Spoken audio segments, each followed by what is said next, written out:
Kuya, natatandaan mo pa ba si Edra? Edra? Yung ex ko? Oo, siya na nga. O bakit mo naman siya nabanggit? Ano kasi kukunin daw niya akong ninang ng anak niya. Kung hinihingi mo ang permiso ko, wala namang problema sa akin. Matagal na kaming wala ni Edra. Nagtataka lang rin kasi ako kung bakit niya ako kukunin ninang ng anak niya. Oo nga, friends kami sa Facebook pero kahit kailan, hindi naman siya nagchat-chat sa akin eh. Nito lang huli dahil kukunin nga raw akong ninang. Saka kahit noon kayo pa, di ba? Hindi naman kami malapit sa isa't isa. Nakakapagtaka nga yun. Tsaka sa pagkakalam ko kasi, ang dapat kukunin yung mga malalapit na kaibigan o di kaya mga kamag-anak. Kaya ako nga sinabi sa'yo kasi first time ko magiging ninang eh. Eh ikaw, bahala ka kung tatanggapin mo ba eh. Nakakahiya namang tumanggi eh. Tsaka para naman yun sa bata. Tandaan mo lang, may malaking responsibilidad din kapag naging ninang ka. Kasi ikaw ang tatay yung pangalawang magulang ng aanakin mo sa binyag. Kaya ko naman sigurong gampanan ng pagiging ninang. Alam ko naman kaya mo. Mabait ka naman sa mga bata eh. I-chat ko na siya na payag na ako na maging ninang ng anak niya. Medyo kabado pa ako habang nagtitipas sa cellphone ko. Sa iisang barangay lang naman kami nakatira ni Edra. Malapit na nga lang sa labasan ng bahay nila. Nagulat pa ako nang sabihin ni Edra na isasali niya ako sa GC ng mga ninong at ninang. Hindi ko kasi alam na uso na pala ang ganon. Palibhasa nga kasi ngayon lang ako magnininang sa binyag. Wala akong alam sa mga ganong bagay. Ang dami namang pauso ngayon. Ako tuwing nag-aanak ako sa binyag wala namang ganyan. Kaya nga tinatanong kita kung normal lang ba ang ganito. Eh siguro, hindi ko alam eh. Sabi ko nga, wala namang kaming ganyan noon eh. Ay, nabasa ko nga sa group chat namin na maraming request yung si Edra. Parang gusto ko na tuloy mag-back out. Bakit? Ano ba mga request ni Edra? Bawat ninang at ninong may nakatoka sa kanila. Katulad ko, 5-layer na cake ang nakatoka sa akin. Yung iba, lechon naman. Ha? Bakit may ganun? Alam mo ba kung gaano kamahal ang cake ngayon? Tapos 5-layer pa kamo? Yun ang nasa GC namin eh. Tapos kailangan daw 2 blue bills ang pakimkim. Masyado naman yata yan. Ikaw nga nung 18th birthday mo, wala man lang cake eh. Umabot ka na nga ang ganyang edad, hindi ka pa nakakaranas ng ganong kalaking cake. Tanggihan mo na yan, Kat. Kuya naman, nakakahiya na eh. Umuon na kasi ako eh. Baka mamaya machismis pa ako. Eh pang-aabuso na sa inyo ang gusto niya mangyari. Ano akala ni Edel sa mga ninot ninang? Mga mapipera? Kilala ko nga yung ibang kinuha niya eh. May pera talaga sila kasi maganda ang trabaho nila. Eh ako, kaka-endo ko lang sa trabaho ko. Kaya nga, i-PM mo na lang na aatras ka na kamo at wala kang pambili ng cake. Nahihiya talaga ako kuya. Tsaka diba, bawal tanggihan ng bata. Baka malasin naman ako. Kung may pambili ka ng cake, di tuloy mo. Pero ako sa totoo lang, hindi ko gusto ang ganyang estilo sa pagkuha ng ninong at ninang. Ay, bibili lang siguro ako ng cake kahit yung maliit lang. Maiintindihan naman siguro niya yun dahil wala akong trabaho. Dahil nahiyari naman ako na maliit na cake lang ang bilhin, sinunod ko na lang ang sinabi na magiging kumari kong si Edra. Nagtanong din kasi ako sa mga kasama ko. Sinunod naman daw nila ang request sa kanila. Tutal naman daw minsan lang ang binyag. Dumating ang araw ng binyag. Sa simbahan na kami nagkita-kita ng mga kasama ko. Naging maayos naman ang binyag sa simbahan at pagkatapos nga, tumuloy na kami sa resort kung saan naroon ang handaan. Nagkausap din kami ni Edra na lalong gumanda sa paglipas ng mga taon. Sa pagkakatanda ko, magkasing edad lang sila ni Kuya. Uy, salamat Kat ha. Hindi mo ko tinanggihan na maging ninang sa anak ko. Wala yun. Bawal naman daw kasi tanggihan ng bata eh. Ay, totoo yan. Mamalasing ka habang buhay. Hindi mo naman siguro gusto mangyari yon, di ba? Akala ko kasabihan lang yan. Hindi totoo yun no. Salamat nga pala sa napakalaking cake ha.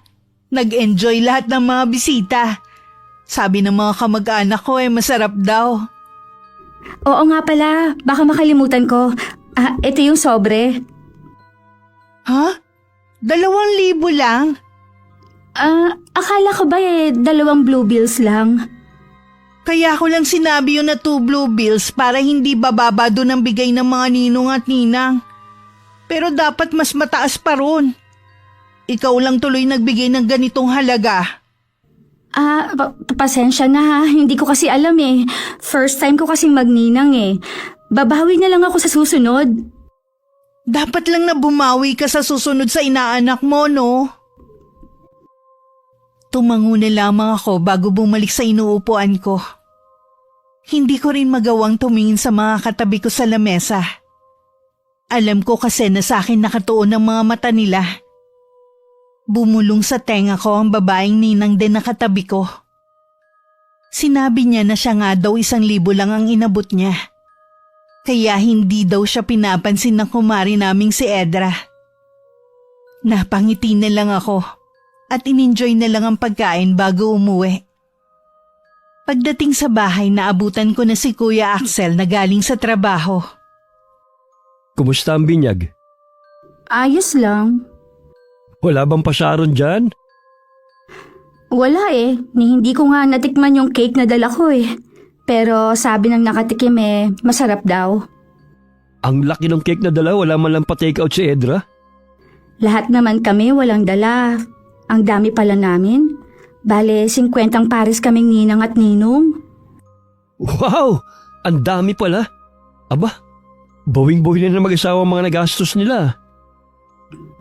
Nagrereklamo nga si Edra sa binigay ko na 2,000 eh. Dapat daw mas mataas pa doon. Ibang klase rin Ginawang negosyo ang binyag. Sabi ko naman sa iyo umatras ka na. Kaso nahihiya ka mo. Para tuloy ayoko nang mag-anak sa susunod. Ganun ba talaga ang ex mo? Alam ko lang dominante siya Ay, oo nga pala. Mukhang pera din. Kasi gusto niyang hawakan ng sahod ko nun Sana pala nakinig na lang ako sa'yo. Huwag ka na magsisi, tapos na Kumain ka na lang. May dala akong pagkain. Alam ko kasi na walang magluluto Mabuti pa ngang idaan ko na lang sa kain ang nararamdaman ko. Hinay-hinay ka pa rin sa pagkain. Kaya ka lalong nananaba Sa pagkain lang gumagaan ang pakiramdam ko Tsaka hindi naman ako ganun kataba. Grabe ka naman. Biro lang naman, masyado kang seryoso Sabi na nga tayong kumain. Oo nga pala, tumawag na ba sina mama at papa sa'yo? Hindi pa, baka bukas pa. Bakit? Hihingi ka na naman ng pera, no? Sana. Ang laki kasi nang nabawas sa ipon ko 5 layer ba naman na cake Daig pang debutante. Nakitawa na lang din ako kay Kuya. Kapag naaalala ko na gumastos ako ng ganung halaga, hindi ko maiwasang manghinayang din sa pera. Kuripot kasi ako sa sarili ko. Bago ako bumili ng isang bagay, kailangan gustong-gusto ko yun para hindi ako magsisi sa huli. Hindi rin ako mahilig maghanda. Kumain lang sa labas kasama si Kuya Axel ay masaya na ako. Kahit sinasabihan ako ng mga magulang namin na padadalhan ako ng panghanda, itinatabi ko lang din ang padala nila. Nasa ibang bansa ang mga magulang namin ni Kuya Axel at bihira lang umuwi dito. Huling bakasyon yata nila 2 taon na ang nakakalipas. Baka sa susunod na taon sumunod na rin kami ni Kuya Axel doon. Gusto kasi ng mga magulang namin na sama-sama na kami. Uy, yung sinalang mo sa washing machine, kanina pa tumigil ang ikot. Inunom mo ba yung jacket ko? Isusunod ko na yon. Dapat yun ang inuna mo. Alam mo naman na matagal matuyo yun Maaga pa naman Matutuyo yon, wag ka mag-alala. Ano bang sinisilip mo dyan sa kabilang bahay? Kanina ka pa dyan Ilang araw ko nang napapansin na maraming tao dyan kina Lola Iska eh. Nagtaka ka pa eh. Manggagamot yung kapatid ni Lola Marta natin. Napakarami ngayon. Hindi katulad ng mga nakaraan. Dati naman wala kang pakialam ah. Bakit ngayon interesado ka? Wala naman. Noon pa kasi nahihiwagaan nga ako sa lola natin na yan eh. Dahil ba sa pagiging manggagamot niya? Isa na rin yun. Tsaka yung kakaibang titig niya sa akin. Nakakailang talaga eh. Tsaka alam mo ba, sabi ng mga pinsan natin, malimit daw sabihin ni Lola Iska na ako daw ang magmamana ng kanyang kaalaman. Diba ang weird nun? Marami naman siyang tunay na apo. Bakit sa akin pa niya ipapamana ang karunungan niya? Baka naman natutuwa lang sa'yo. Hayaan mo na lang. Ay, babalikan ko na nga yung mga nilalabahan ko. Mabuti pa nga. Yung jacket ko isunod mo ng isa lang. Nang araw na yun, umalis ako para makipagkita sa dati kong kaklase. Bali 3 kaming kakatagpuin niya. Sa Hong Kong na kasi siya nagtatrabaho at bihira nang umuwi rito. Kaming 4 talaga ang malapit sa isa't isa mula nung high school. Dahil abala ako sa pakikipaghuntahan sa mga kaibigan ko, hindi ko alam na nagchat pala ang kumari kong si Edra. Napupunta siya sa bahay namin. Nang mga oras na yun, kasalukuyan naman nagtatabas ng damo ang kapatid ko nang dumating ang kumari ko. Wala si Kat ngayon eh. Nakipagkita sa mga kaibigan niya. Alam ba niya na pupunta ka ngayon? Nag-message ako sa kanya kanina eh. Pero hindi pa niya siguro nababasa. Malamang nga. Kasi siguradong busy yun. Bihira lang kasi sila magkita-kita eh. Pwede ko ba siyang hintayin? Baka dumating na rin siya eh. Sige. Pwede naman. Kaya lang hindi ko alam kung anong oras siya darating eh. Okay lang, hihintayin ko na rin siya. May gusto ka bang inumin? Salamat na lang. Katatapos ko lang din kasi magmerienda sa bahay ng kapatid ko. Galing kasi ko sa kanila. May ginagawa ka yata. Nagtatanggal lang ako ng mga damo. Kapag kasi ganitong wala akong pasok kung ano-anong ginagawa ka rito sa bahay. Kumusta ka na nga pala? Bakit hindi ka pa rin nag-aasawa? Hindi ko pa naisip na mag-asawa. Ganun ba? Dapat bilisan mo na. Magkasing edad lang tayo pero 3 na ang anak ko. Ano nga pala kailangan mo sa kapatid ko? Kasi yung panganay ko may mga ticket galing school nila. Bibigyan ko sana ang kumari ko. At dahil nandito ka na rin, bibigyan na rin kita. Tig-10 kayo ni Maring Kat. 100 ang isang ticket. Ang dami naman. Hindi pa pwedeng bawasan mo? Ano ka ba? Tig-10 na nga lang kayo ni Mari eh. Medyo mabigat din kasi sa bulsa eh. Lalo na kay Kat. Wala naman siyang trabaho eh. Kayo pa ba mawawalan? Huwag nga kayong kuripot. Wala pa naman kayong mga asawa eh. Tsaka, barya lang yan sa inyo no? Buti sana kung wala kayong mga magulang na nasa abroad. Kasi hindi ko pwedeng kunin din yung kay Kat nang hindi niya alam. Hindi yun tatanggi. Kaya kunin mo na lahat ng tiket. Ipapayaban niya ako, magkumari kami. Tsaka tulong niyo na yan sa panganay ko. Para naman tayong walang pinagsamahan yan kung hindi mo kukunin lahat. Di ba? Walang nagawa si Kuya Axel kundi kunin ng mga tiket. At nagbigay na rin siya ng 2,000. Pagkaabot ng pera ng kapatid ko, umalis na rin ang kumari ko. Pag-uwi ko sa bahay, agad na sinabi ni Kuya Axel ang nangyari. Hindi ko rin nagustuhan ang ginawang pamimilit ni Edra. Sana hindi mo tinanggap. Wala pa ako budget eh. Ayoko nga sana eh. Sabi ko nga mabigat sa bulsa. Lalo na sa'yo na walang trabaho. Kaya lang mapilit eh. Kilala ko yung makulit din nang maipilit ang gusto. Okay lang sana kung may trabaho pa ako. Huwag mo na akong bayaran. Baka manalo rin tayo sa raffle eh. Di bawi din yung ibinayad ko. Kailan daw ba ang draw ng mga tiket? Sabi ni Edra sa Lunes daw eh. Ay, akala ko pa naman masayang maging ninang. Sakit lang yata sa ulo. Relax ka lang sis. Hindi pa nga nag-aaral ang inaanak mo eh. Ano? Huwag mong sabihin na ako magpapaaral sa batang yun. Hindi naman. Pero sigurado na sa unang pagpasok ng bata sa eskwelahan, ikaw ang unang bibili ng mga gamit. Ganun ba talaga yun? Oo, pero nasa iyo naman kung susundin mong ganong kaugalian eh. Wala namang problema sa akin yun eh. Kaya lang itong kumare ko masyadong demanding. Kung ano-ano hinihingi. Yun nga lang, may pagkaabusada.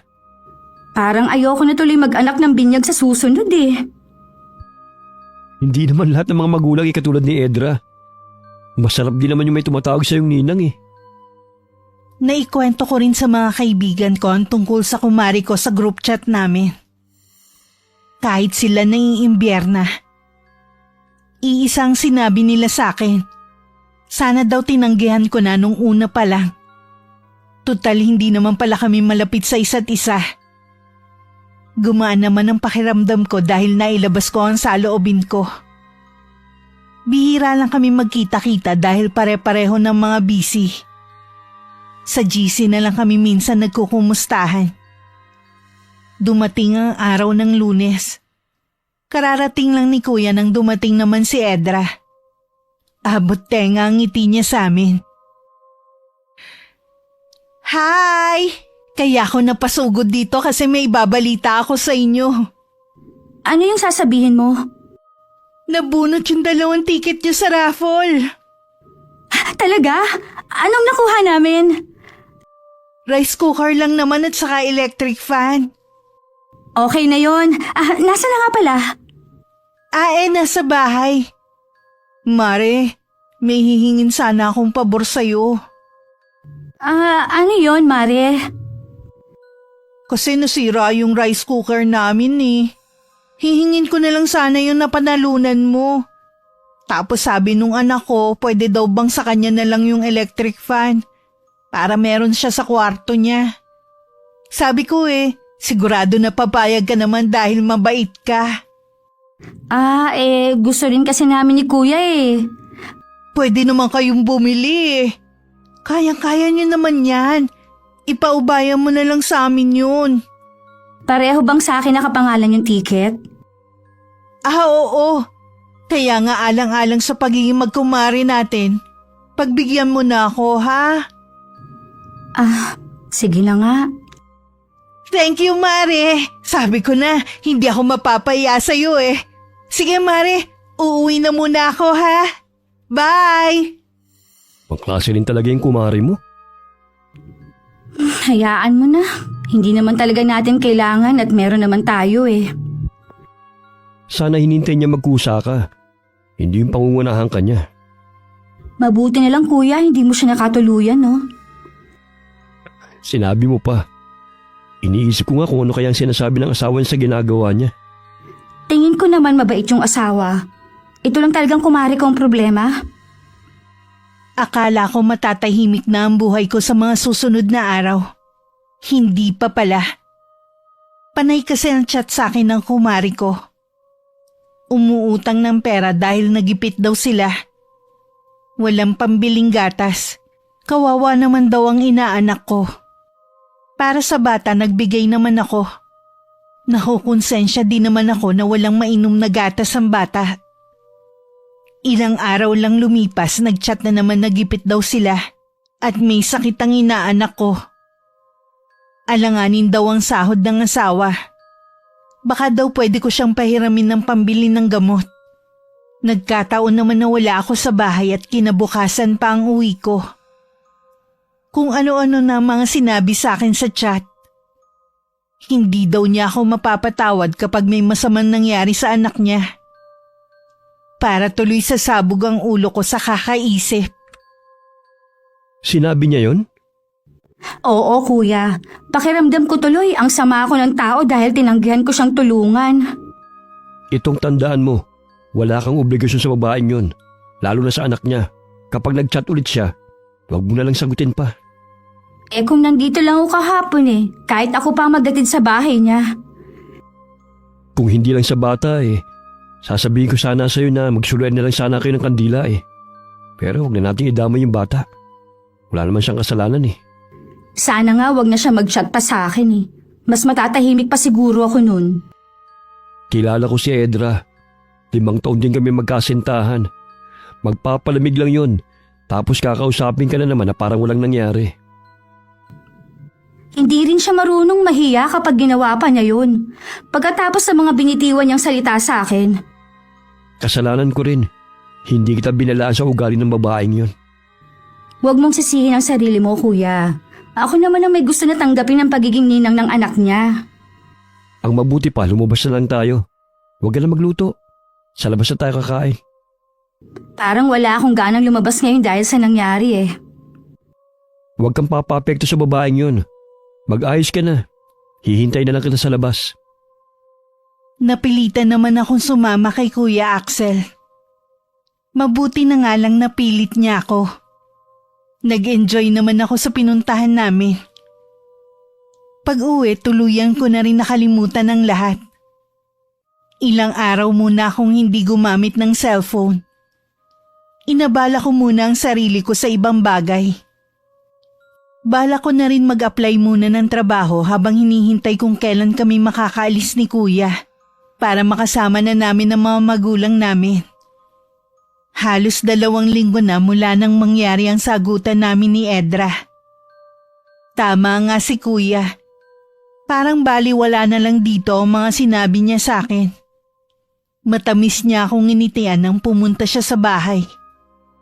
Nasa bakuran kasi ako ng mga oras na yun.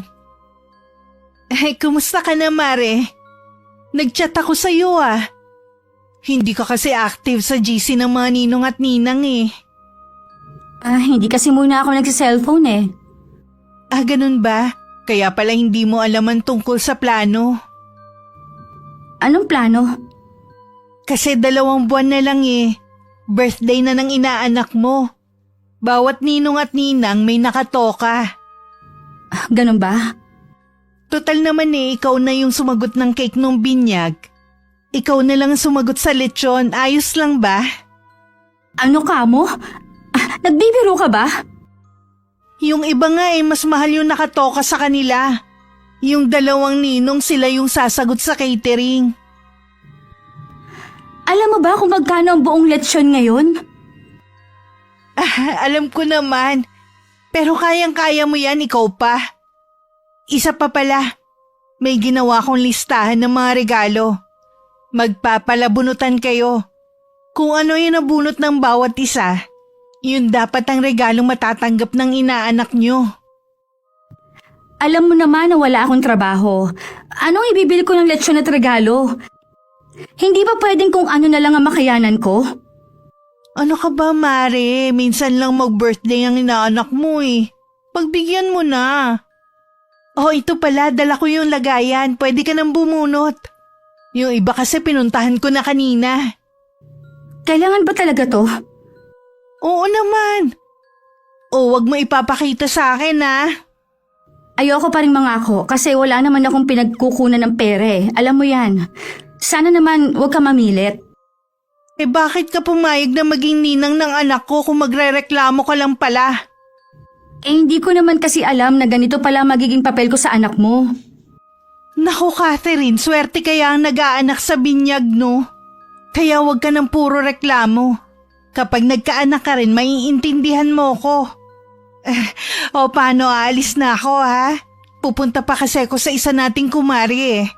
Sa GC na lang tayo mag-usap-usap ha. Bye!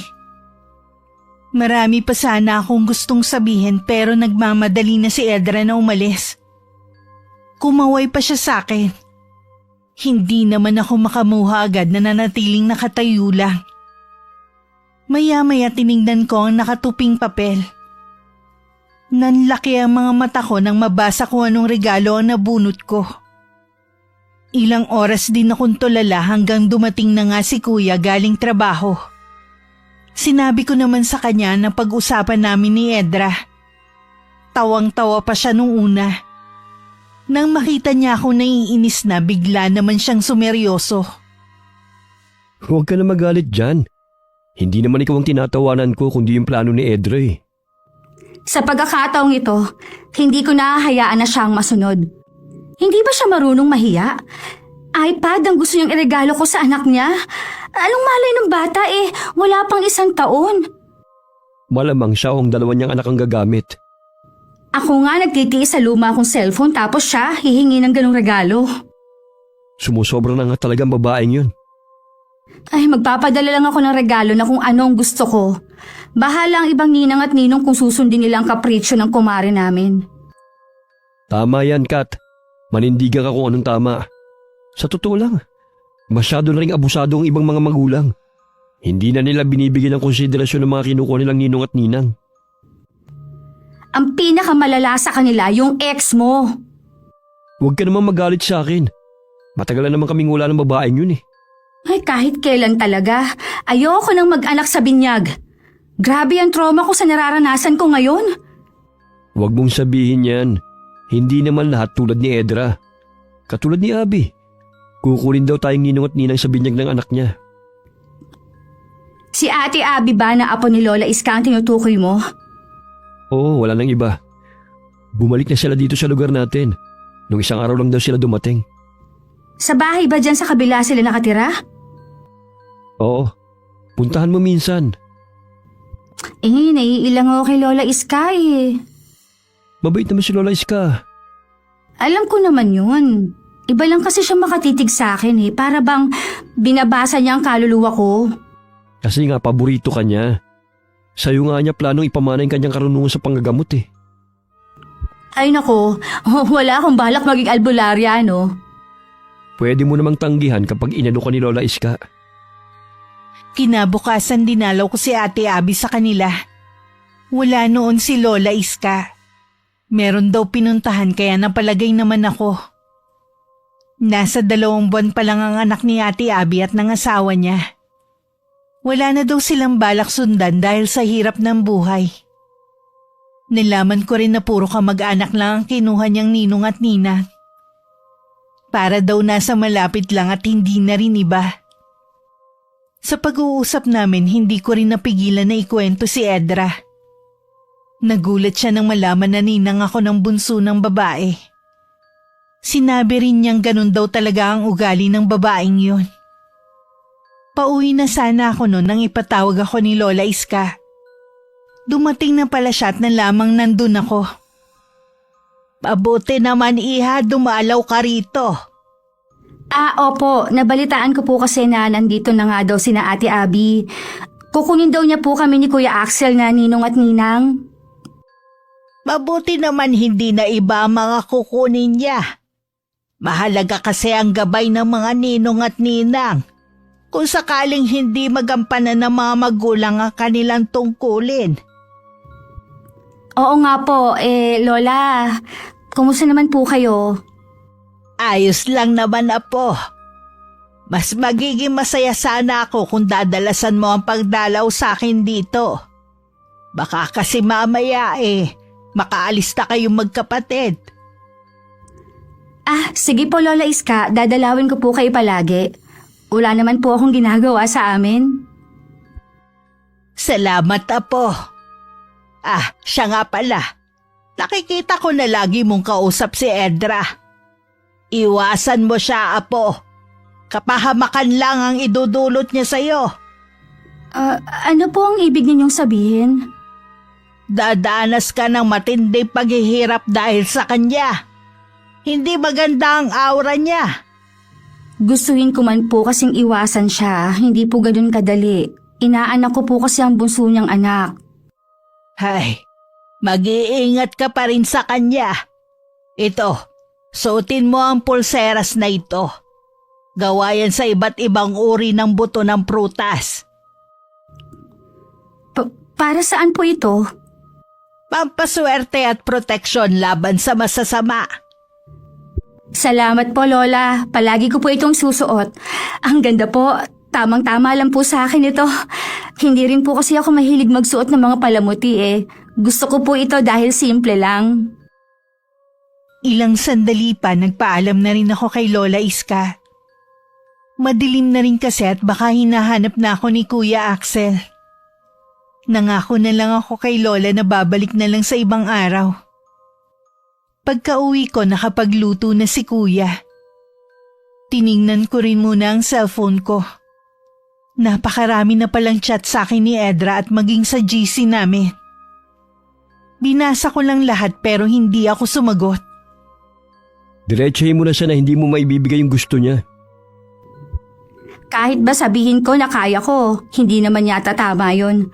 Kung gusto nila na magarbong handaan, dapat lang na sila ang gumawa ng paraan, hindi yung iaasa nila sa aming mga ninang at ninong. Ihanda mo lang ang sarili mo. Dahil sigurado na kukomprontahin ka nun. Ganun ba talaga siya kadesperada? Wala lang talaga siyang kahihiyan. Sa mismong GC ko sasabihin ang pag-ayaw ko sa plano niya. Baka may iba sa amin ang napipilitan na lang din. Teka lang kuya ha. Sige lang, maghahain lang ako sandali. Nagugutom na kasi ako kanina pa eh. Napasarap kasi ang kwentuhan namin ni Lola Iska. Hindi ko na malaya na madilim na pala. Ayan, nasabi ko na. Nagbago na ba ang pagtingin mo kay Lola Iska? Medyo, hindi naman pala siya ganun ka-weird. Baka ganun talaga ang matatanda. Tingnan mo, binigyan pa ako ng bracelet. Ang ganda. Bagay sa'yo. Oh, maupo ka na rito. Sige, ako na lang din na magliligpit ng pinagkainan natin mamaya. Ikaw na nagluto eh. Nung gabi habang nakahiga na ako tsaka ako lang chinek ang cellphone ko. Tad-tad ng mga chat ni Edra ang GC namin. Naiiling na lang ako sa mga sinasabi niya. Ipinagtanggol naman ako ng ibang member sa GC. Sumasang-ayon halos ang lahat sa sinabi ko. Na hindi kailangan pilitin kami na magbigay sa kung ano ang gusto niya. Magalang rin ako nagpaalam na aalis sa GC namin. Pagkatapos ng ginawa ko, nakaramdam naman ako ng ginhawa. Nakatulog din ako ng mahimbing ng gabing iyon. Kinabukasan hindi ko alam na bigla na lang susugod sa amin si Edra. Hindi na niya naitago ang galit niya. Alam mo, pinahiya mo ako sa ibang mga ninong at ninang. Sana sinabi mo na lang sa akin ng personal. Kahit naman kasi sabihin ko sa'yo ng harap-harapan, hindi ka naman makikinig. Konting konsiderasyon lang naman ang hinihingi ko sa'yo eh. Gasino lang naman ang hinihingi ko sa'yo ah. Anong kasino? Sa hirap ng buhay ngayon at mahal ng bilihin, hindi ganun kadali ang maglabas ng pera. Kung gasino lang pala yon, bakit hindi ikaw ang bumili ng lechon na panghanda sa anak mo? Nagninang ka pa kung hindi mo naman kayang ibigay ang request ng anak ko. Ano ka mo? Request ng anak mo? Baka ikaw lang ang may gusto ng mga yon. Hindi pa nga marunong magsalita ang anak mo eh. Wala kang kwentang kumare. Maliit na bagay pinagdadamot mo sa bata. Teka lang. Huwag mo naman pagsalita ng ganyan ng kapatid ko. Huwag ka nga sumabat dito. Labas ka sa usapan namin. Hindi pwede na hindi ako makialam. Nasa pamamahay ka namin eh. Pasensya na kayo. Nadala lang ako ng nararamdaman ko eh. Paano kasi nakahanda na lahat? Tapos sasabihin ng kapatid mo na magba-backout siya. Hindi ka ba nakakaintindi? Walang trabaho si Kat. Saan mo siya pakukuhanin ng pambili ng lechon at regalo para sa anak mo? Eh di sana kasi hindi niya tinanggap ang pag-aanak ng binyag. Hindi naman pala niya kayang gampanan ng tungkulin niya. Hindi mo yata alam ang tungkulin ng isang ninang sa kanyang inaanak eh. Sila ang tatay yung pangalawang magulang na gagabay sa kanila. Hindi sila para maging gatasan mo ng mga material na bagay na hindi nyo maibigay ng mag-asawa. Ganun ba ang tingin mo sa akin? Hindi ko naman kasi kayo tinuturing na ibang tao ni Kat. Kaya nga siya ang kinuha ko ninang eh. Hindi ko intensyon na gatasan ng kapatid mo. O kahit na sinong ninang ng mga anak ko. Pwes, tigilan mo ng paghingi ng kung ano ng bagay sa kapatid ko. Huwag kang abusado. Magkaroon ka naman ng kahihiyan sa sarili mo.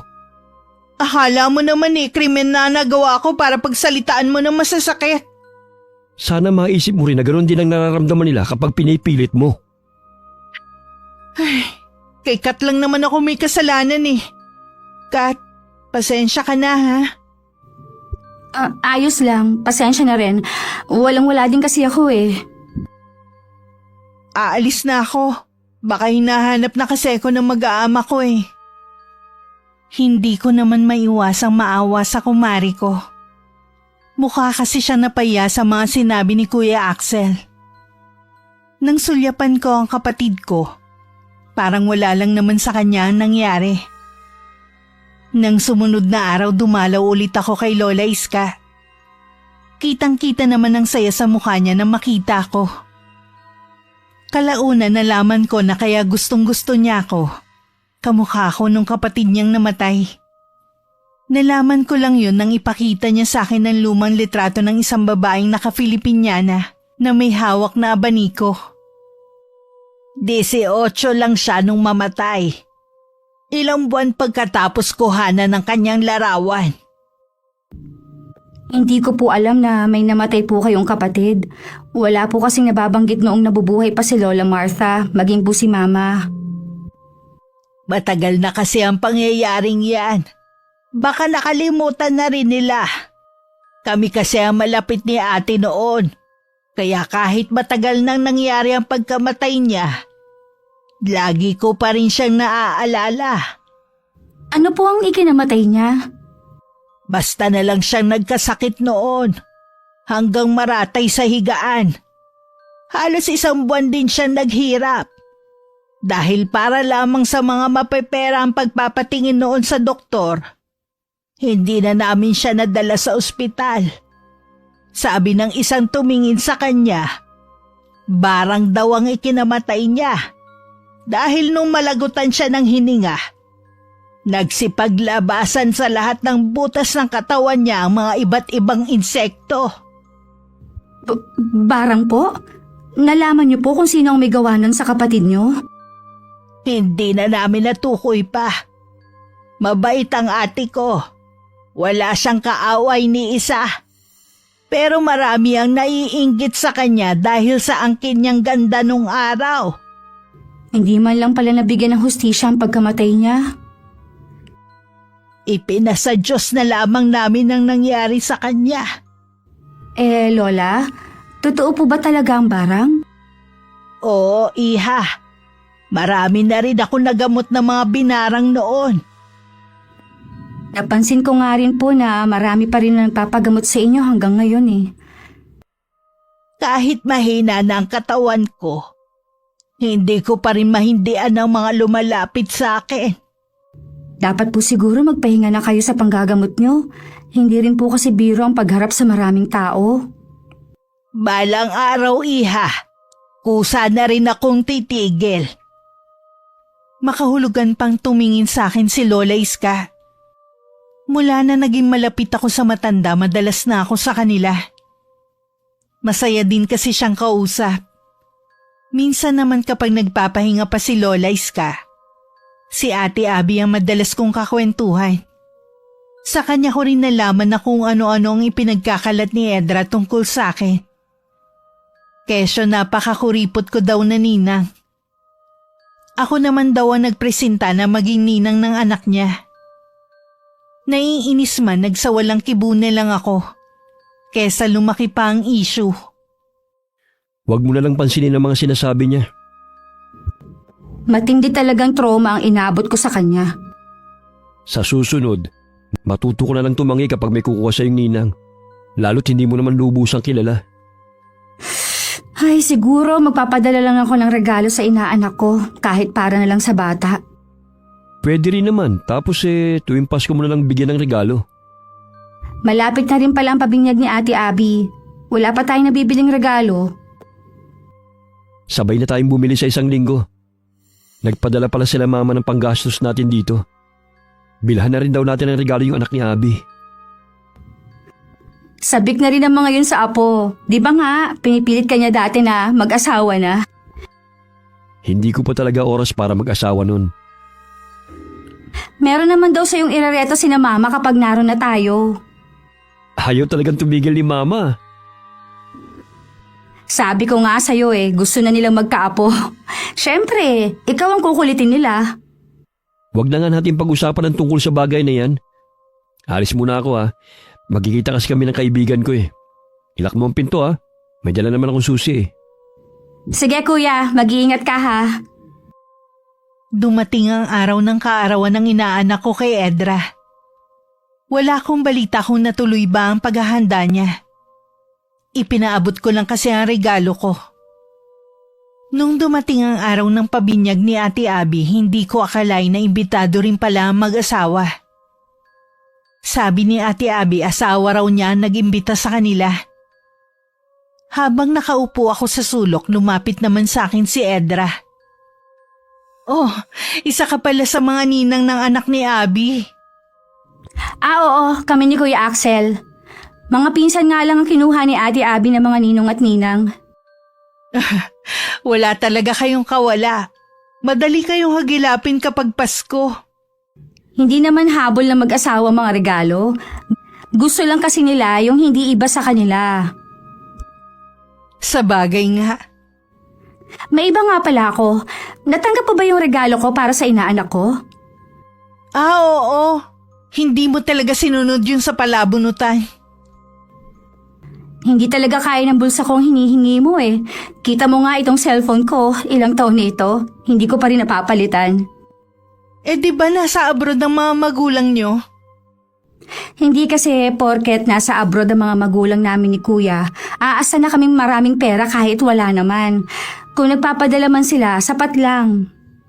Wala din palang silbi ang pag-a-abroad, no? Depende yon. Ang mga magulang kasi namin meron silang pinaglalaanan. Eh wala ba kayong balak sumunod sa kanila? Meron? Kaya pala hindi ka na ulit nag-apply ng trabaho.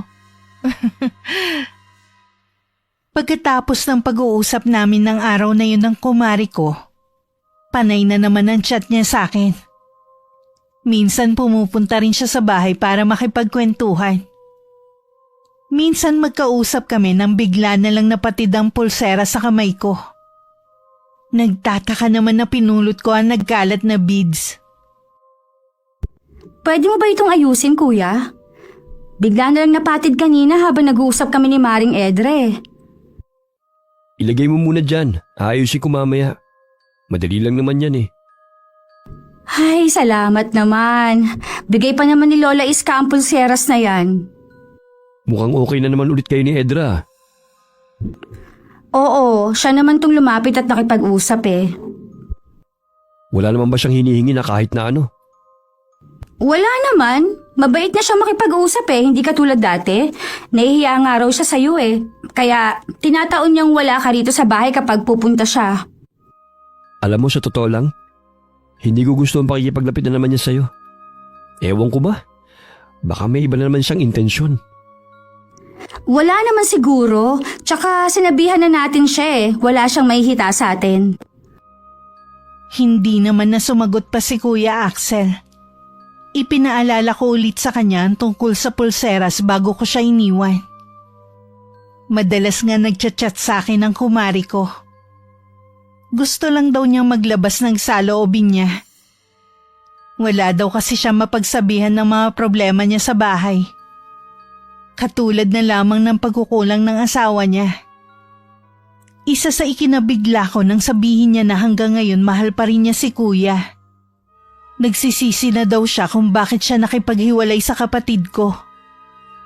Dahil sa hindi ko alam ang magiging reaksyon ko, hindi na lang ako sumagot. Kinabukasan habang nag-aalmusal, kinumusta ko si Kuya kung meron ba siyang dinedate. Bakit mo naman naitanong ang bagay na yan? Wala naman, naitanong ko lang. Masama ba magtanong? Focus muna ako sa trabaho ko. Kaya iwas muna ako sa pakikipag-date. Tsaka, di ba nga susunod tayo sa mga magulang natin? Kuya, bakit nga pala kayo nagkahiwalay ni Edra noon? Siya naman ang nakipaghiwalay sa akin noon eh. Masyado na kasi niya akong pinaghahanapan. Lagi niya akong kinukumpara sa ibang lalaki. Hindi siya makapaghintay na umasenso ko. Hindi ka naman ba nagsisisi na naghiwalay kayo? Para pa nga ako nabunutan ng tinik.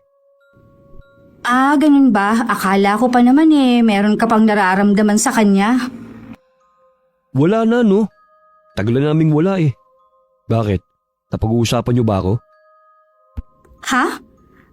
May problema kasi sila ng asawa niya ngayon eh. Nabanggit niya na nagsisisi siya na iniwan ka niya noon. Huwag kang magtiwala sa babaeng yon. Kinukuha lang niya ang loob mo para maawa ka sa kanya. Malamang may kailangan na naman yun sa'yo. Malay mo naman, baka totoong may pinagdadaanan siya. Nagkibit-balikat lang si kuya at hindi na humibo pa. Nang matapos siya sa pagkain niya, tumayo na siya at lumabas ng kusina. Napaisip naman ako sa sinabi ni kuya tungkol sa kumari ko. Kinabukasan dumating na naman ang kumari ko sa bahay. Nagkatinginan pa kaming magkapatid. May dala rin siyang lumpiang sariwa gawa daw ng nanay niya. Ito oh, paborito yan ng kuya mo. Hindi ba, Axel? Hindi ka na sana nag-abala pa. Naisip ng inay na padalan ka kasi nga, naalala niya na paborito mo ang lumpiang sariwa. O talaga? Akala ko ba ayaw niya sa akin noon? Bakit ngayon naalala niya ako? Gusto ka naman talaga ng inay noon. Mukha lang hindi kasi nga lagi siyang pagalit magsalita. Okay, tapos na yun. Kalimutan na natin. Maiwan ko na muna kayo. Alis ka? Akala ko wala kang trabaho pag ganitong araw. Nabanggit kasi ni Kat. Wala nga, pero magkikita kami ng mga kaibigan ko. Aalis na ako, Kat. Yung billing ko sa'yo, ha? Oo, kuya. Madalas ba siyang umalis? Oo, yun lang kasi ang libangan niya eh. Ang sarap pala ng buhay ng kuya mo, no? Balita ko maganda rin ang trabaho niya. Bakit nga pala wala pa siyang sasakyan? Noon pa naman ayaw niya. Hindi daw praktikal. Oo nga pala. Nabanggit mo na susunod kayo sa mga magulang niyo sa ibang bansa. Oo, baka isa rin yun sa dahilan ni Kuya Axel. Ang swerte ng mapapangasawa ng kuya mo, no? Ay, oo. Swerte talaga ang nirereto ni Mama sa kanya. Merong nirereto sa kanya? Oo. Kaya nga minamadali na kami sa pag-aayos ng mga papel eh. Kaya nga pala ako nandito. Nakakayaman eh. Pwede ba akong manghiram sa'yo ng pera? Huwag mo na sanang babanggitin sa kuya mo, ha? Saan mo ba gagamitin? Matagal pa kasi ang sahod ng asawa ko eh. Ibibili ko sana ng gamit ng mga bata. At pakakainin ko sila sa labas.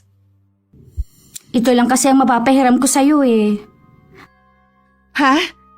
Ito lang? Kasi medyo malaking halaga kasi ang kailangan ko eh. Pasensya ka na ha, yan lang talaga ang pera ko. Galing pa nga yan kay kuya eh. Ay, sige. Pagkakasyahin na lang namin to ng mga bata. O paano? Aalis na ako ha? Naiiling na lang ako na sinundan ng tingin ng kumari ko.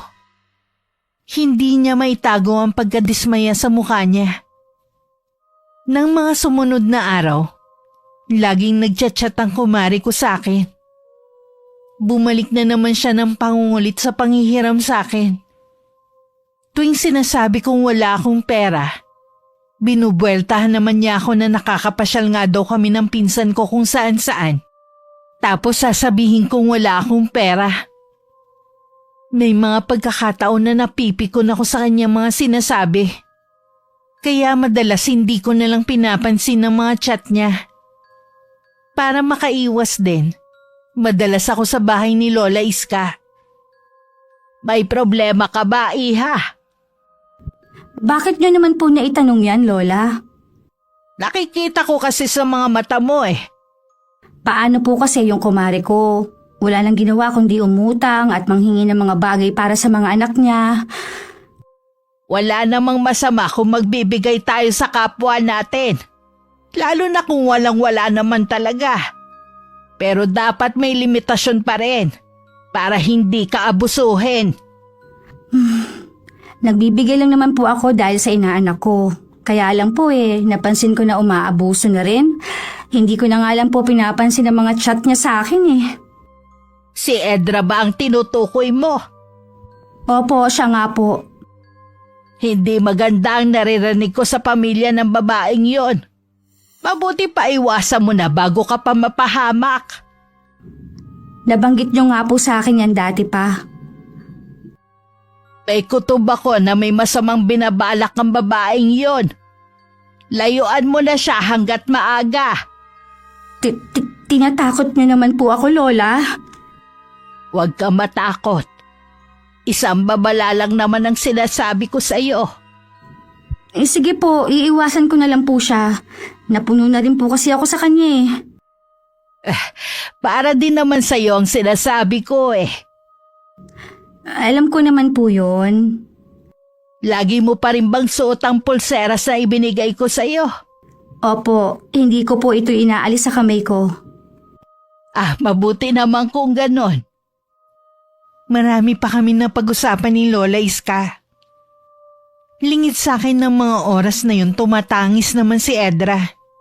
Dahil sa pagkawala ng anak niya. Tahimik din niya akong minumura sa isip niya. Ako kasi ang sinisisi niya sa pagkamatay ng bunso niyang anak. Pag-uwi ko tsaka ko lang tiningnan ng cellphone kong naiwan sa kwarto. Noon ko lang din naisipan na basahin ng mga chat sa akin ng kumari ko. Humihingi pala siya ng tulong dahil may sakit ang inaanak ko. Kailangan daw kasi niyang madala sa ospital. Lagi na lang ba akong magbibigay?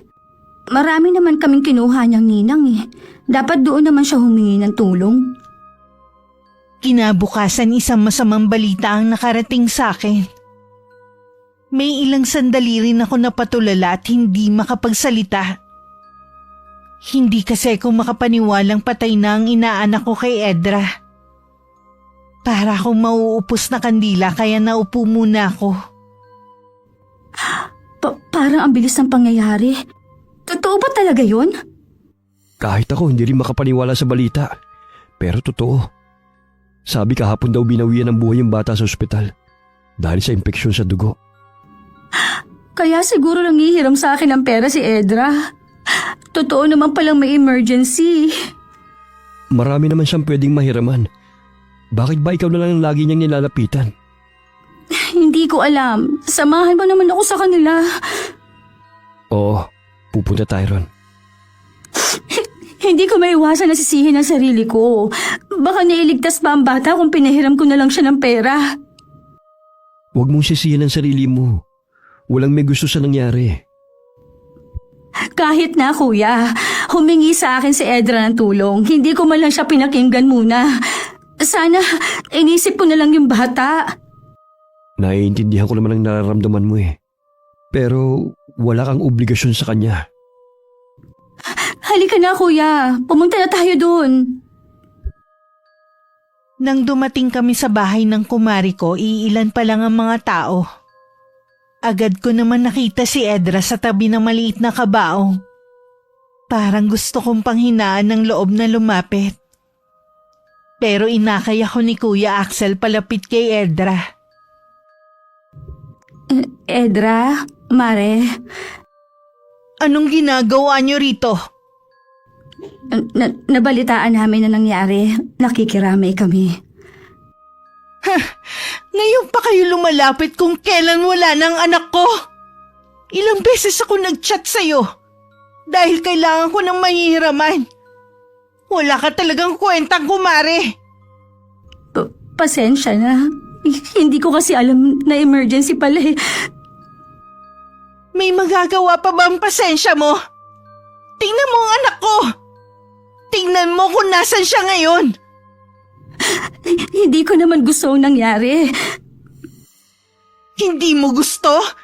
Naging ninang ka pa kung hindi ka naman maaasahan. Kasalanan mo kung bakit namatay ang anak ko. Nandito kami para makiramay. Huwag mo naman sanang sisihin ang kapatid ko sa pagkamatay ng anak mo. Isa ka pa! Pareho kayong walang kwenta nitong kapatid mo. Alam mong marami nang naitulong ang kapatid ko sa'yo. Kaya sana naman, huwag mong sabihin na wala siyang kwenta. Isa pa, hindi niya obligasyon na tuwing hihingi ka ng tulong, lagi siyang meron.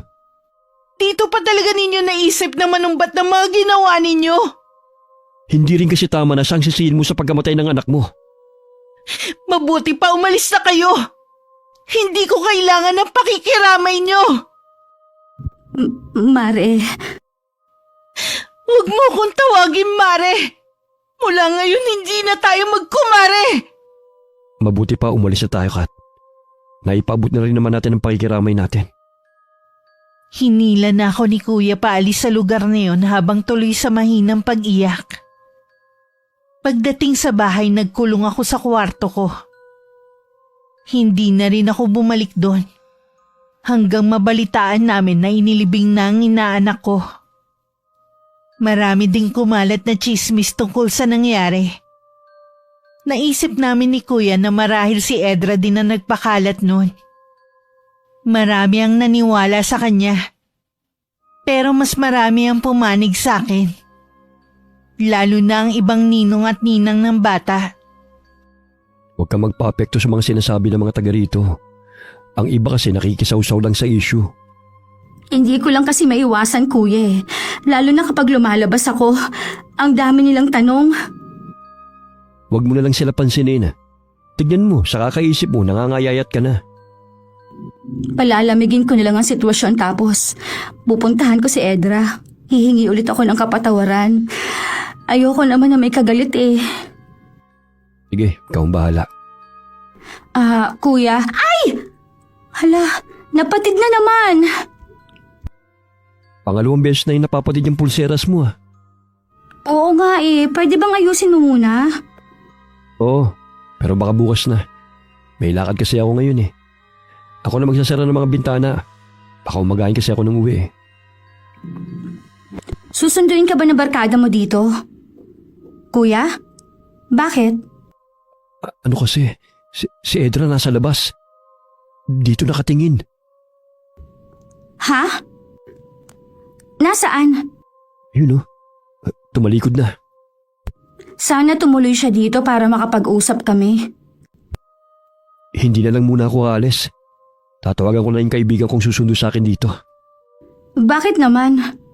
Ituloy mo ng lakad mo, nakakahiya sa mga kaibigan mo eh. Hindi kasi maganda ang kutob ko eh. Mag-isa ka pa naman dito sa bahay. Akala mo naman eh, ito ang unang beses na may iwan ako dito sa bahay. Iba kasi ang pakiramdam ko ngayon. Basta, hindi na lang ako aalis. Dahil sa nakita mo si Edra? Hindi lang yun. Nag-iba nga rin ang pakiramdam ko. Sige, ikaw na nga ang bahala kung ayaw mo nang umalis. Yun ang kauna-unahang pagkakataon na nakita kong balisa si Kuya Axel. Ipinagkibit-balikat ko na lang yun. Ang nasa isip ko ang pagpunta ni Edra sa amin. Maraming beses din ako nagchat sa kanya pero hindi siya sumasagot. Kahit nababasa naman niya. Naisip kong hayaan na lang siguro. Makakalimutan din ng mga tao ang nangyari. Mabilis ding nagdaan ng mga araw. Isang hapon na pupunta sana ako sa kabilang bahay nang bigla na lang dumating si Edra. Edra? Anong ginagawa mo dito? Mukhang masaya ka na. Habang ako nagluluksa pa rin. Walang may gusto sa nangyari. Sa tingin mo kaya, kung napahiram kita ng pera noon, maililigtas ba talaga ang anak mo? Sa mga sinabi ng mga tao dito sa atin, halos 1 linggo nang may sakit ang anak mo. Wala ka bang ibang kamag-anak na pwede mong mahiraman? O sadyang gusto mo lang na akong masisi? Parang pinalalabas mo na pabaya akong ina. Ganun ba? Wala akong sinasabi na ganyan, pero responsibilidad ng mga magulang na ibigay ang lahat ng kailangan ng anak niya at hindi ng ibang tao. Palibasa kasi wala ka pang anak kaya ganyan ka magsalita. Hindi mo ko naiintindihan. Hindi ko kailangan na mag-anak para lang maintindihan kita. Itong tandaan mo, Catherine, magbabayad ka sa ginawa mo. Ano, pagkatapos ng ginawa ko, sa mga ibinigay ko sa iyong tulong noon, ako pa ba ang magbabayad sa'yo? Talagang ang tama ang sinasabi nila. Masyado kang abusado, garapal. Kung tutuusin, maliit na bagay lang ang naitulong mo. Kung isumbat mo, parang buong buhay namin ikaw tumulong. Hindi panunumbat yun. Kaya ko lang sinabi yun dahil sumusobra ka na. Wala ka na sa lugar. Mabuti nga kayo ng kapatid mo malapit nang umalis dito. magiging maganda ang buhay niyo sa ibang bansa. Tapos konting bagay lang ipinagdamot mo sa inaanak mo. Teka nga lang, naiinggit ka ba dahil aalis kami ng kuya ko papuntang ibang bansa? Hindi! Kaya ba sinasabi mo sa akin na nagsisisi ka na iniwan mo si Kuya Axel noon? Iniisip mo, kung hindi mo siya iniwan, mararanasan mo rin na tumira sa ibang bansa? Hindi yan totoo! Huwag kang sumigaw. Ngayon malinaw na sa akin ang lahat. Sana balang araw, matanggap mo rin ang pagkawala ng anak mo. Alam kong masakit pero hanggang doon na lang siya eh. Pahiram lang siya sa'yo ng Diyos. Sana rin, alisin mo na yung galit sa puso mo.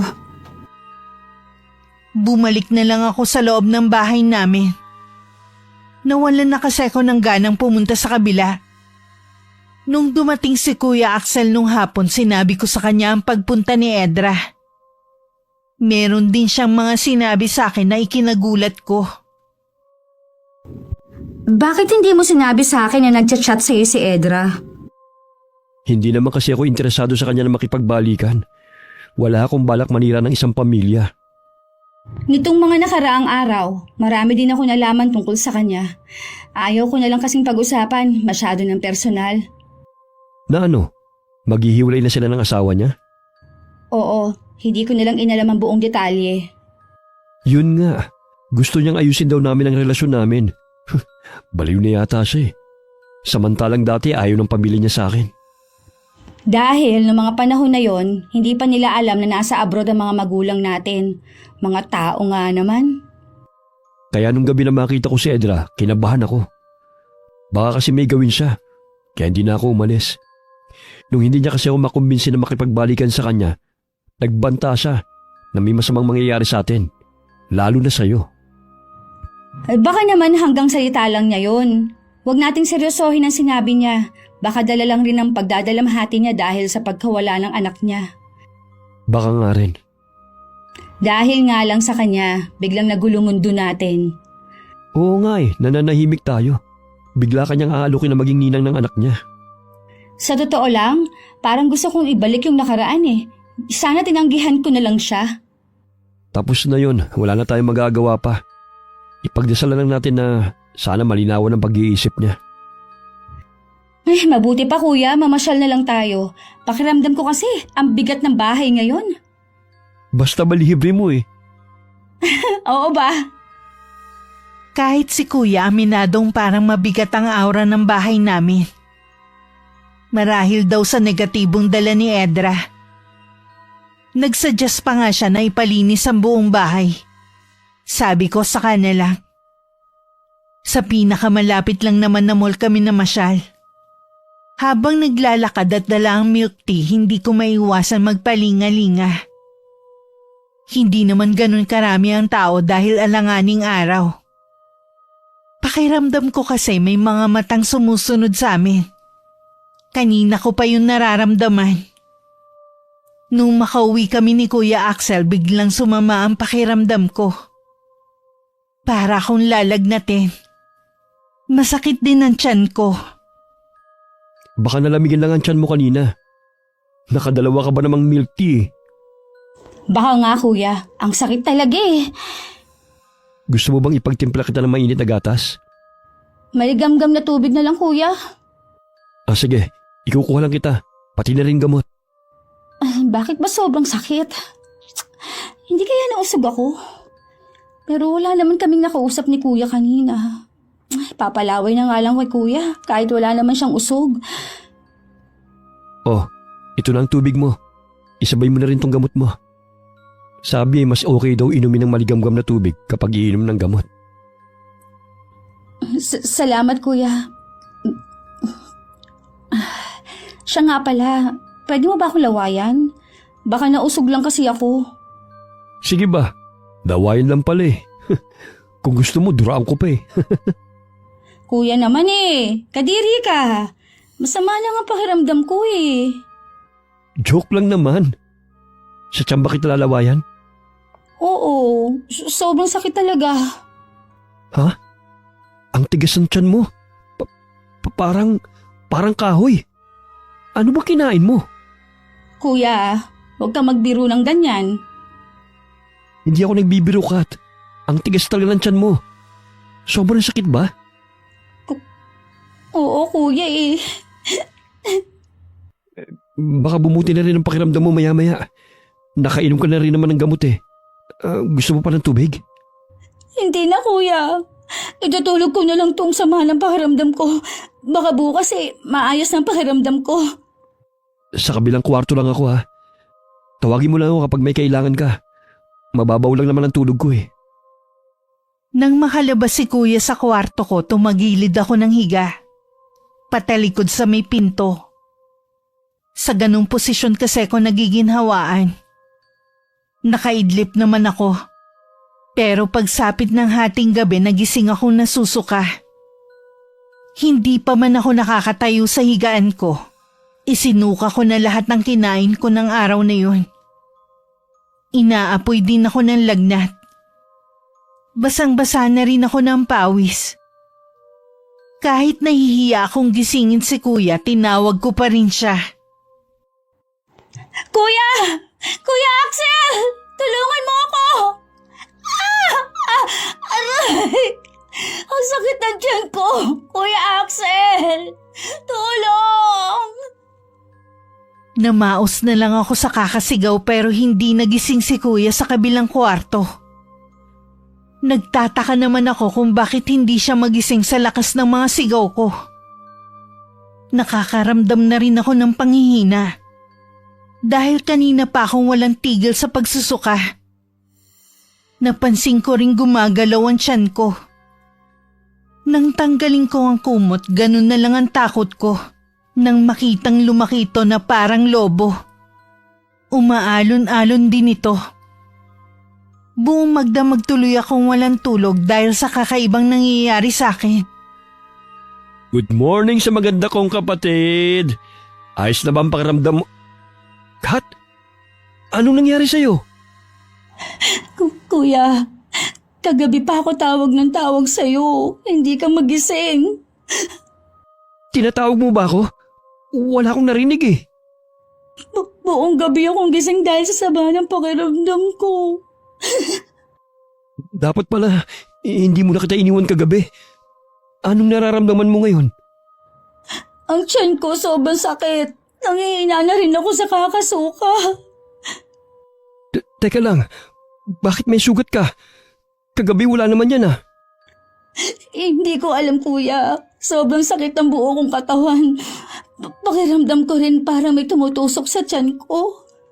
Dadalhin kita sa ospital ngayon. Halika, tutulungan na kita magbihis. Kaya mo bang umupo? Hindi, kuya eh. Parang napaparilsa ang buo kong katawan. Ako na lang. Teka lang, kukuha ko ng damit mo. Binuhat na lang ako ni kuya para makasakay ako sa tricycle na tinawag niya. Pagdating naman sa ospital, agad ako inasikaso ng doktor at nurse sa emergency room. Binigyan lang naman ako ng mga gamot at ointment para sa mga tumutubo kong sugat sa katawan. Para makasigurado, nagpa-lab test na rin ako. Normal naman ang mga test ko. Sana may nakain lang akong nakasama sa tiyan ko. Kagabi talaga, sobrang laki na parang sasabog ang tiyan ko. Baka nga, kailangan siguro maging maingat ka na sa mga kinakain mo. Oo, kuya. Hindi ba tayo lalabas ng ospital? Hinihintay ko lang yung doktor na tumingin sa'yo. Kanina pa kasi ako kinikilabutan eh. Sa mall pa lang, pakiramdam ko merong nagmamasid sa akin. Akala mo lang yun. Dahil siguro sa dami ng iniisip mo. Basta kuya, huwag ka nga alis sa tabi ko ha. Oo naman. Lagi lang ako nasa tabi mo. Nung hapon nakauwi na rin kami sa bahay. Sa sala muna ako naglagay dahil nililinis ni kuya ang kwarto ko. Pagpasok pa lang sa bahay, ang bigat na ng pakiramdam ko.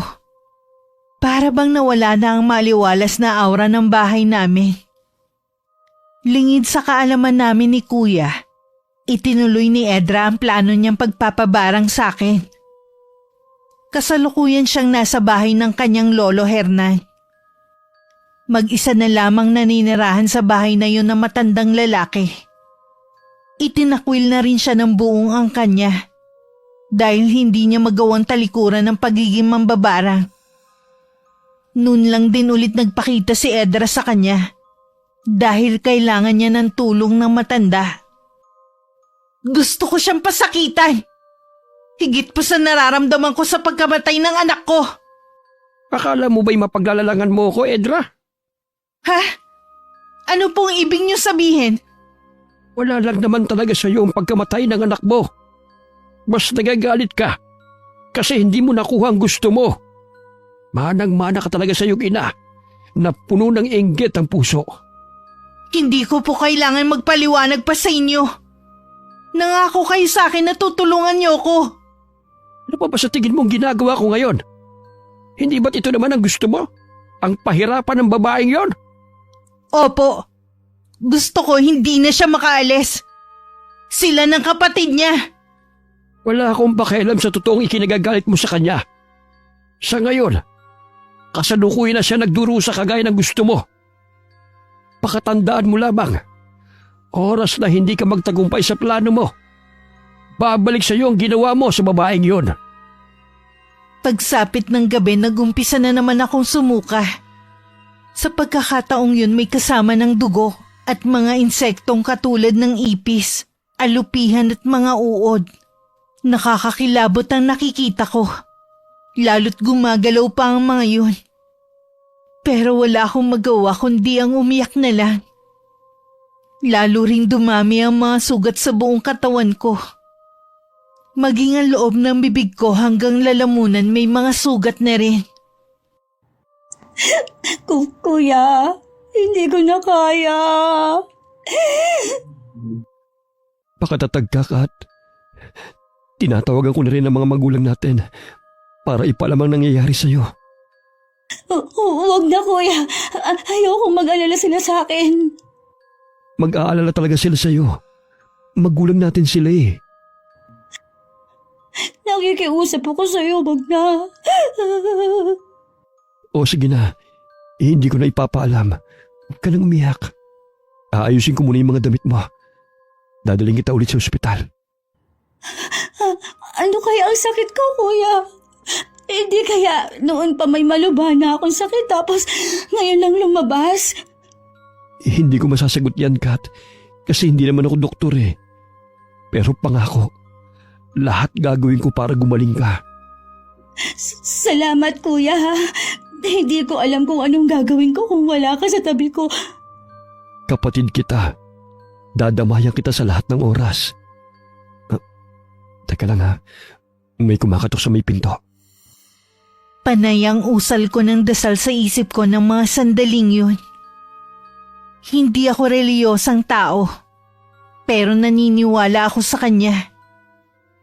Hindi man ako regular na pumapasok sa loob ng simbahan. Lagi naman ako nagpapasalamat sa kanya sa bawat biyayang ibinibigay niya sa akin. Alam ko pagsubok niya ito sa akin. Kahit sumusuko na ang katawan ko, lumalaban pa rin ang puso't isip ko. Kat, natutulog ka ba? Hindi, kuya. Pumikit lang ako kasi nasisilaw ako sa liwanag. Sino pala yung dumating? Nandito si Lola Iska. Catherine, apo ko! Lola? Huwag ka na matakot, nandito na ako. Tutulungan kita. Sabi ko na nga ba may nangyayari dito sa bahay ninyo. Salamat po. Dinalaw niyo ako. Hindi sakit ang dumapo sa'yo, kundi sumpa ng pambabarang. Barang? Katulad ng may kinamatay ng kapatid niyo, Lola. Ayoko pa mamamatay. Hindi ko hahayaan na mangyari yon. Gagamutin kita. Hanapin mo sa buong bahay ang isang luma at marungis na manika. Opo, Lola Iska. Gagaling ka na rin, Kat. Magtiwala lang tayo kay Lola Iska. Hindi na nag-aksaya ng oras si Lola. Agad na rin siya nagsagawa ng orasyon kontra sa bumabarang sa akin. May mga binibigkas siyang mga salitang Latin habang nakahawak sa ulo ko ang kanang kamay niya. Mainit ang kamay ni Lola. Nakakaramdam ng ginhawa ang buong katawan ko. Samantala sa bakuran naman naghanap si Kuya. Malapit sa bakod sa isang halaman nandun ang isang manika.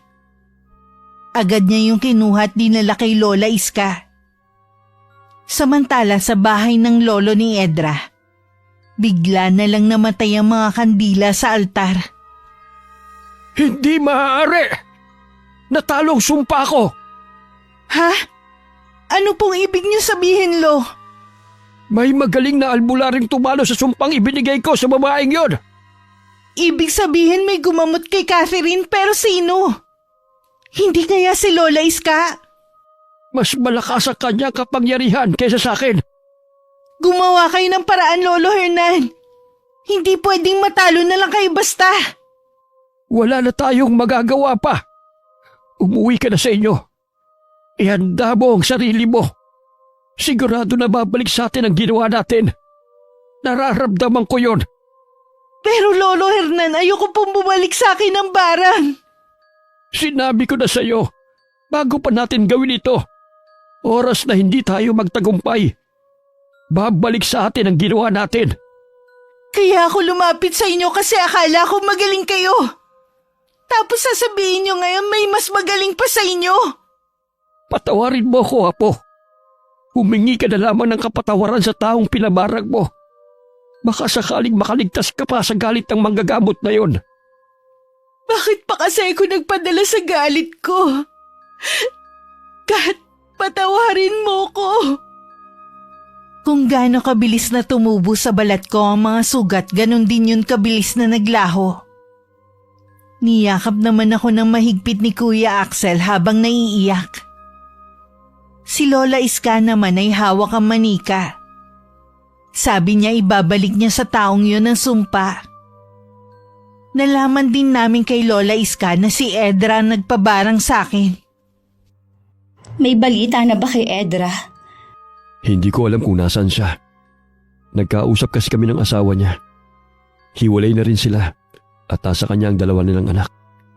Humihingi siya ng kapatawaran sa ginawa ni Edra. Alam pala niyang plano ng asawa niya sa'yo. Kapag talaga nagpadala ang isang tao sa galit, hindi siya makakapag-isip ng tama. Ganun nga ang nangyari sa kanya. Ngayon na wala pati pamilya niya sa kanya.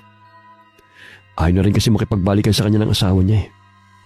Sa kabila ng ginawa niya, pinatawad ko na rin siya.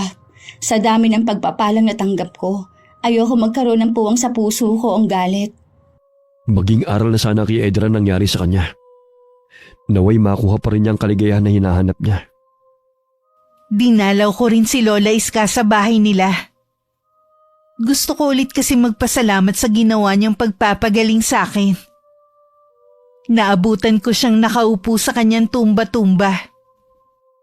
Lagi mong susuotin ang pulseras na ibinigay ko sa iyo, Apo. Habang suot mo yan, lagi mo ko maaalala kahit nasaan ka. Opo, Lola Iska, hindi ko na po ito tatanggalin sa kamay ko. Naalala ko pala, napatid dito kaya hindi ko naisuot. Kaya siguro mabilis kumapit sa akin yung sumpa. Kaya laging napapatid dahil nag-uumpisa na ang barang sa'yo. Mabuti na lamang naagapan pa rin kita. Sa totoo lang po, sobra akong natatakot nun. Naalala ko kasi ang kapatid nyo na namatay. Nung mamatay ang kapatid ko, nangako ako. Kapag naging manggagamot ako, poprotektahan ko lahat ng miyembro ng pamilya ko. Natupad niyo po ang pangako ninyong yon. Wala pong nagkakasakit ng malubha sa pamilya natin. Sabay naming pinagmamasdan ni Lola Iska ang paglubog ng araw. Dumating din si Kuya Axel at tumabi sa amin. Malayo man kami sa aming mga magulang. Wala na rin akong mahihiling pa. Wakas. Kuya,